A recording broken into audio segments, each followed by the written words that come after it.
un élément très important de l'architecture gothique.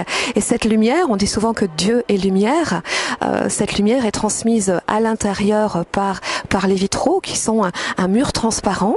Alors effectivement, lorsqu'on entre dans la cathédrale, on est fasciné, notamment le matin, par cette lumière qui pénètre au travers des vitraux, notamment des hautes fenêtres. Et vous avez parfois l'ombre des contreforts extérieurs qu'on aperçoit sur les bas-côtés.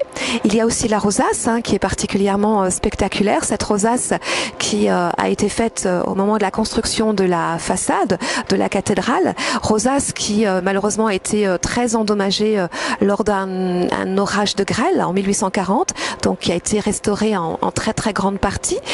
Cette rosace, contrairement à ce qu'on pourrait penser, n'a pas été réalisée par un maître verrier, mais par un maître orfèvre. Et d'après la légende, dans la pâte de verre, il aurait mis de la poussière de diamants et de pierres précieuses. Et peut-être que ça explique ce côté particulièrement scintillant de la rosace.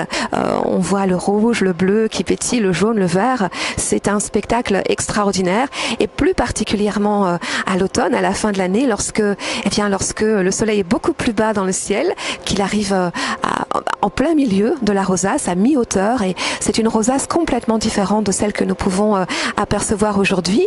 Elle a des tons plutôt orangés, violacés parfois.